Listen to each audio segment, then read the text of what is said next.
السلام علیکم ورحمۃ اللہ وبرکاتہ۔ ان الحمد للہ نحمده ونستعینه ونستغفره ونؤمن به ونتوکل علیہ ونعوذ باللہ من شرور انفسنا ومن سیئات اعمالنا من يهده الله فلا مضل له ومن يضلله فلا هادي له وأشهد أن لا إله إلا الله وحده لا شريك له وأن محمدا عبده ورسوله أما بعد فإن خير الحديث كتاب الله وخير الهدي محمد صلى الله عليه وسلم وشر الأمور محدثاتها وكل محدثة بدعة وكل بدعة ضلالة وكل ضلالة في النار فأعوذ بالله السميع العليم من الشيطان الرجيم من حمزه ونفخه ونفثه بسم الله الرحمن الرحيم ومن يطع الله ورسوله ويدخله جنات تجري من تحتها الأنهار أو قال ومن يعص الله ورسوله ويتعد حدوده ويدخله نارا خالدا فيها ولهم عذاب مهين۔ قال النبي صلى الله عليه وسلم في الحديث عن ابن عباس رضي الله عنه قال قال رسول الله صلى الله عليه وسلم يا أيها الناس أفشوا السلام وأطعموا الطعام وصلوا الأرحام وصلوا بالليل والنيام تدخلوا الجنة بالسلام۔ تمام قسم کی حمد و ثنا، تعریف و توصیف اللہ وحدہ لا شریک، خالق کائنات، مالک رسما کی لائق و زیبا ہے۔ اللہ رب العالمین کا ہم بے پایا احسان مانتے ہیں، شکر بجا لاتے ہیں، جس اللہ رب العالمین نے مجھے اور آپ کو توفیق دیا یہاں جمع ہونے کی، ورنہ اللہ رب العالمین نے کچھ ایسے بندے بھی چنا ہے جن کو اللہ رب العالمین نے نہ ہدایت دیا نہ توفیق دیا۔ ہم اللہ رب العالمین کا شکر مانتے ہیں۔ حاضرین مجلس، چند منٹ آپ کے سامنے بات کروں گا۔ سب سے پہلے تو میں نے قرآن مجید کی ایک آیت آپ کے سامنے پیش کی، اس میں اللہ رب العالمین ارشاد فرماتے ہیں وَمَن يُطِعِ اللَّهَ وَرَسُولَهُ، کہ جو شخص اللہ اور اس کے رسول صلی اللہ علیہ وسلم کی اطاعت و فرمانبرداری کرتا ہے وَيُدْخِلُهُ جَنَّاتٍ تَجْرِي مِن تَحْتِهَا الْأَنْهَارُ، اللہ رب العالمین اس کو ایسی جنت میں داخل کرے گا جس کے نیچے سے نہریں بہہ رہی ہوں گی۔ پتہ یہ چلا کہ ہم کو اللہ اور اس کے رسول صلی اللہ علیہ وسلم کی اطاعت و فرمانبرداری جب کریں گے ہم تو اللہ رب العالمین ہم کو جنت میں داخل کرے گا۔ اور دوسرے مقام پر اللہ رب العالمین نے فرمایا کہ وَمَا آتَاكُمُ الرَّسُولُ فَخُذُوهُ وَمَا نَهَاكُمْ عَنْهُ فَانْتَهُوا وَاتَّقُوا اللَّهَ، کہ اللہ کے رسول صلی اللہ علیہ وسلم جو چیز تم کو دے اس کو منوعاً تسلیم کر لو، اس کو مان لو، اور جس چیز سے تم کو منع کر دے اس کو رک جاؤ۔ میرے بھائیو ذرا غور کیجئے، آج ہمارا حال اس کے برعکس اس کا الٹا نظر آتا ہے۔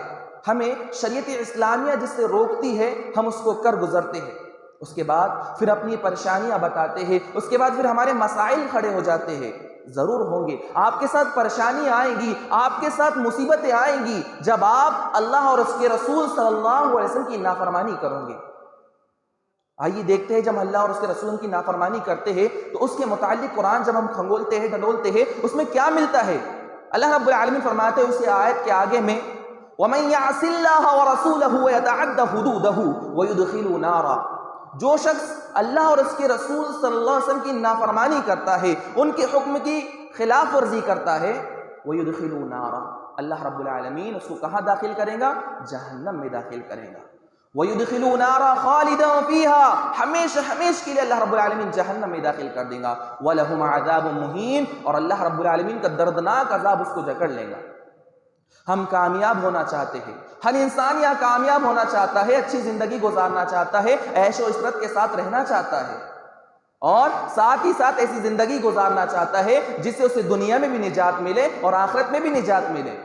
تو میرے بھائی اس کے لیے کرنا کیا ہوگا؟ اس کے لیے ہمیں نبی کریم صلی اللہ علیہ وسلم نے کچھ فارمولے بتائے ہیں، نبی کریم صلی اللہ علیہ وسلم کی کچھ تعلیمات ہیں کہ ہمیں زندگی گزارنا کیسے ہے۔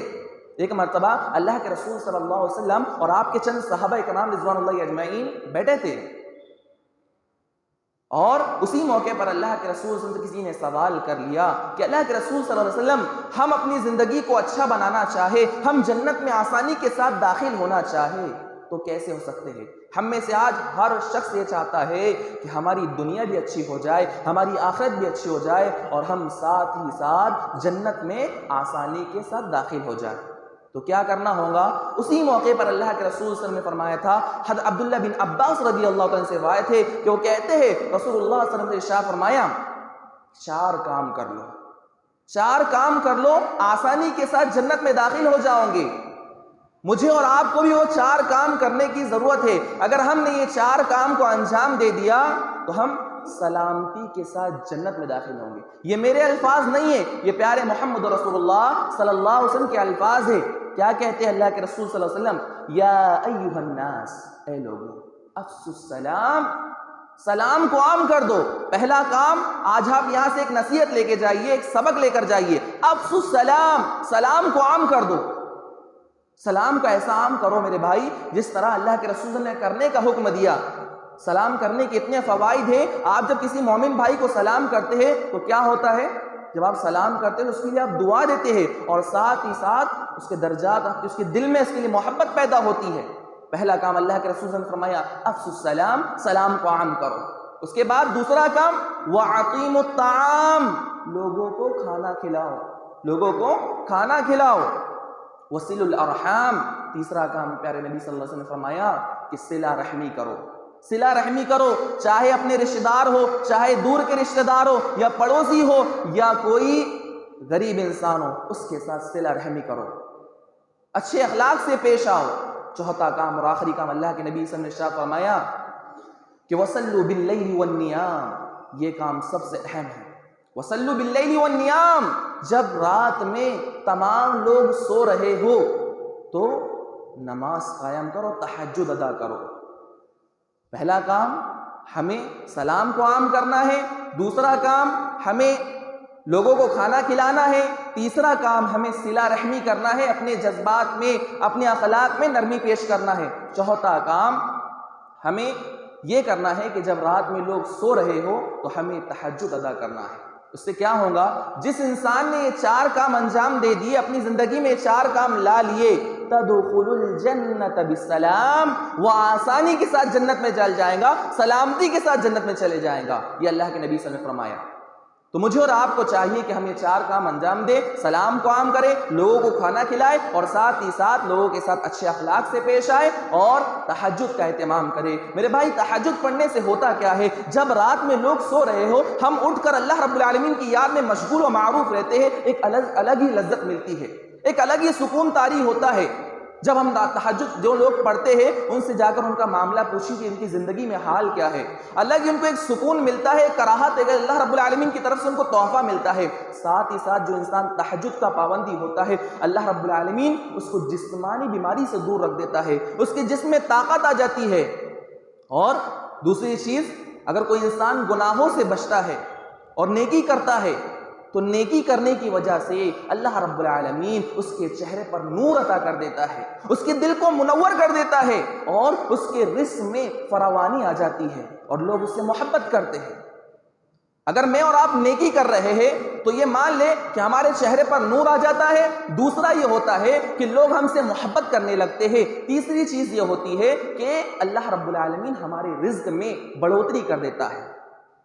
اور اس کے برعکس ہم دیکھا جائے کہ اگر ہم گناہ کرتے ہیں، یا جو انسان گناہ کے کام کر رہا ہے، اس کا چہرہ سیاہ ہو جاتا ہے، چہرہ کالا ہو جاتا ہے، ساتھ ہی ساتھ دل کالا ہو جاتا ہے، اور اس کے برعکس اس کے رزق کو اللہ رب العالمین روک لیتا ہے۔ اور تیسری چیز، لوگوں کے دلوں میں اس کے لیے نفرت ڈال دی جاتی ہے۔ ایک حدیث میں اللہ کے رسول صلی اللہ علیہ وسلم ارشاد فرماتے ہیں کہ جب انسان یہ گناہ کرتا ہے، معمولی کوئی بھی گناہ انسان نے کر دیا، اس کے دل پر ایک سیاہ نقطہ لگا دیا جاتا ہے، ایک چھوٹا سا دھبا لگا دیا جاتا ہے، اور جب انسان اس کو اللہ رب العالمین کے سامنے شرمندہ ہوتا ہے، اللہ رب العالمین کے سامنے ہاتھ اٹھا کر دعا کرتا ہے، نادم ہوتا ہے اور اللہ رب العالمین سے معافی مانگتا ہے، تو وہ جو دل پہ ایک نقطہ لگاتا ہے وہ مٹا دیا جاتا ہے۔ اور جب کوئی انسان ایسا نہیں کرتا، گناہ پر گناہ کرتے جاتا ہے، بار بار گناہ کرتے جاتا ہے، تو کیا ہوتا ہے؟ اس کا دل سیاہ ہو جاتا ہے. اور اللہ رب العالمین نے قرآن میں نقشہ کھینچا ہے کلا بل ران علی قلوبہم ما كانوا یکسبون، کہ جس طرح آپ دیکھو گے لوہے پر اگر پینٹ نہ کیا جائے، اس پر آئل نہ لگایا جائے، آئل پوائنٹ نہ کیا جائے، جس طرح جنگ لگ جاتا ہے اسی طرح ہمارے دلوں میں جنگ لگ جاتا ہے. اسی لیے جب بھی ہم سے گناہ ہو، جب بھی ہم سے اللہ رب العالمین کی نافرمانی ہو، تو ہمیں چاہیے کہ فوراً ہم شرمندہ ہو، فوراً ہم نادم ہو اور اللہ رب العالمین سے معافی مانگ لے، اللہ رب العالمین کے سامنے رجوع ہو. کیونکہ میرے بھائی اللہ رب العالمین فرماتا ہے میں تمام بندوں کو معاف فرما دوں گا. ان اللہ لا یغفر ان یشرک بہ ویغفر ما دون ذلک لمن یشاء. اگر کوئی بڑا سا بڑا انسان گناہ گار میرے پاس آئے گا، چاہے اس نے چوری کیا، چاہے اس نے زنا کیا، چاہے دنیا کا سب سے بڑا گناہ کیا، لیکن اس کو اقرار ہے، اس کے دل میں یہ جذبات ہے کہ میرا اللہ رب العالمین مجھے معاف کرنے کے لیے تیار ہے، میں ضرور ہاتھ تو اٹھاؤں، اللہ تعالیٰ فرماتا ہے میں اس کو معاف کروں گا سوائے ایک انسان کے لا یشرک بہا. اللہ رب العالمین جو انسان شرک کرتا ہے اس کو کبھی معاف نہیں کرتا ہے. اسی لیے ہمیں چاہیے کہ ہم اپنی زندگی کو آسان بنانا چاہتے ہیں، اپنی زندگی کو نبی کریم صلی اللہ علیہ وسلم کی سنت پر ڈالنا چاہتے ہیں، تو ہمیں چاہیے کہ رسول اللہ صلی اللہ علیہ وسلم کے فرامین پر عمل کریں. اللہ رب العالمین کی کتاب قرآن مجید کو ہم مطالعہ کریں، اس کو ترجمے کے ساتھ پڑھیں. اس کا پڑھنا باعث برکت ہے، اس کا چھوڑنا حسرت کا باعث ہے. میرے بھائی اللہ کے نبی صلی اللہ علیہ وسلم کی ایک حدیث اور ملتی ہے کہ اللہ کے نبی صلی اللہ علیہ وسلم جب لوگوں میں خطاب کیا کرتے تھے، لوگوں میں جب بات بتایا کرتے تھے تو بڑی نرم انداز سے بات بتایا کرتے تھے، اور صحابہ کرام رضوان اللہ اجمعین جب اس کو سنا کرتے تھے تو آپ اس سے متاثر ہوتے تھے اور اس کے بعد کچھ باتیں نوٹ کیا کرتے تھے. اور صحابہ میں یہ جذبہ تھا کہ اللہ کے رسول صلی اللہ علیہ وسلم کی ایک چھوٹی سے چھوٹی احادیث کو یاد کرنے کی ان میں تڑپ پیدا تھی، تڑپ تھی ان میں. آج ہمارے اندر سب چیز ہم سن لیتے ہیں. ایک بیماری ہوتی ہے ڈائریا، جس کا نام ڈائریا ہوتی ہے، وہ انسان کو چھو کر نکل جاتی ہے. اسی طرح آج مجھ میں اور آپ میں وہ بیماری ملوث ہے، ہمارے کانوں میں وہ بیماری لگ چکی ہے کہ وہ بیماری ہم سنتے ہیں یہاں سے اور ادھر کان سے نکالتے ہیں. یہ جو 2 روزہ اجلاس ہو رہا ہے اس میں ہم اتنی پیاری پیاری اتنی عمدہ بات ہم سنتے ہیں، لیکن عمل ہمارے اندر نہیں دکھتا، عمل سے ہم کوتاہی نظر آتی ہے. میرے بھائی اگر حقیقی معاملوں میں ہمیں ایمان والا بننا ہے، ہمیں تقوی والا بننا ہے، تو سب سے پہلی چیز اتق اللہ حیث ما کنت. سب سے پہلی چیز ہمیں اللہ رب العالمین کا ڈر دیکھنا ہے، اللہ رب العالمین سے ہر جگہ ڈرنا ہے. چاہے آپ رات کے اندھیرے میں اکیلے کیوں نہ ہو یا دن کے اجالے میں سب کے سامنے کیوں نہ ہو، ہمیں اللہ رب العالمین سے ہر معاملے میں ڈرنا ہے. اللہ رب العالمین سے اللہ کے رسول صلی اللہ علیہ وسلم ایک چھوٹے بچے کو لے کر فرماتے ہیں اے میرے بچے اتق اللہ، کہو اتق اللہ حیث ما کنت، جہاں کہیں بھی ہو اللہ رب العالمین سے ڈرتے رہو. اسی لیے مجھے اور آپ کو چاہیے کہ ہم رات کی تاریکی میں یہ نہ سوچیں کہ ہمیں کوئی نہیں دیکھ رہا. نوجوان خاص طور پر کہ موبائل کا غلط استعمال نہ کرے، یہ نہ دیکھے کہ ہمارے والد سو گئے، ہماری والدہ سو گئی، ہم کمبل یا رجائی میں اکیلے ہیں، کوئی ہمیں نہیں دیکھ رہا. میرے بھائی اس زمین اور آسمان کا مالک جو ہر روز پہلے آسمان پر آتا ہے اور وہ 7ویں آسمان پر رہنے کے باوجود بھی ہمیں دیکھ رہا ہے، اور اللہ رب العالمین خود فرماتا ہے اپنے بارے میں ان اللہ لطیف خبیر، میں تمہارے دل میں جو جذبات ہے باریک سے باریک اس کو بھی جاننے والا ہوں. تو پھر اس اللہ رب العالمین کے ساتھ دھوکہ کیوں کر رہے ہو؟ اللہ رب العالمین ایک مقام پہ ارشاد فرماتا ہے کہ یہ لوگ جو گناہ کرتے ہیں، یہ جو لوگ معصیت کے کام کرتے ہیں، انہیں لگتا ہے کہ اللہ کو دھوکہ دے رہے ہیں، بظاہر یہ اپنے آپ کو دھوکہ دے رہے ہیں. ایک نارمل سی بات ہے جب ہم سمجھتے ہیں کہ جب اللہ رب العالمین کو سب معلوم ہے اور ہم بھی جانتے ہیں کہ ہم اگر گناہ کریں گے تو ہمارا ٹھکانہ جہنم میں ہوگا، اس کے باوجود ہم بے وقوف بنے پھرتے ہیں کہ ہمیں کچھ نہیں معلوم. میرے بھائی یہ جو دنیا میں فساد برپا ہے، یہ دنیا میں جو آج مسلمانوں کو مارا جا رہا ہے، پیٹا جا رہا ہے، مسلمانوں کو قتل عام کیا جا رہا ہے، مسلمانوں کا خون اس طرح بہایا جا رہا ہے، کس بنا پر؟ قرآن مجید کو ہم ترجمے سے پڑھتے ہیں تو پتہ چلتا ہے اللہ رب العالمین فرماتا ہے ظہر الفساد فی البر والبحر بما کسبت ایدی الناس یذیقہم بعض الذی عملوا لعلہم یرجعون. یہ جو دنیا میں تم یہ فساد دیکھتے ہو، دنیا میں جو تم بے حیائی کے کام دیکھتے ہو، دنیا میں جو تم مسلمانوں کے خلاف سازشیں ہو رہی ہے، کس بنا پر ہو رہی ہے؟ بعض الذی عملوا، بعض اعمالوں کا مزہ اللہ رب العالمین چکھا رہا ہے، بعض اعمالوں کا مزہ اللہ رب العالمین چکھا رہا ہے. تمہارے گناہوں کی سزا اللہ رب العالمین تمہیں دنیا میں دے رہا ہے، اور ضرورت اس بات کی ہے کہ لعلہم یرجعون، تمہیں چاہیے کہ تم اللہ رب العالمین کے سامنے رجوع کرو، اللہ رب العالمین کے سامنے رجوع کرو. ہمیں چاہیے کہ ہم اللہ رب العالمین کے ہو جائے، اور ہمیں چاہیے کہ ہم دنیا سے محبت نہ کریں. کیوں؟ کیونکہ دنیا جو ہے وَمَا الْحَيَاةُ الدُّنْيَا إِلَّا مَتَاعُ الْغُرُورِ. ایک موقع پر اللہ کے نبی صلی اللہ علیہ وسلم نے ارشاد فرمایا تھا کہ دنیا میں ایک آخری زمانہ ایسا آئے گا، اس میں مسلمان کی اکثریت تو زیادہ ہوں گی، مسلمان زیادہ ہوں گے، لیکن ان کے دل میں یہودیوں کا، کفار مشرکین کا ڈر بٹھا دیا جائے گا. صحابہ نے پوچھا یا اللہ کے رسول صلی اللہ علیہ وسلم ایسا کیوں ہوگا؟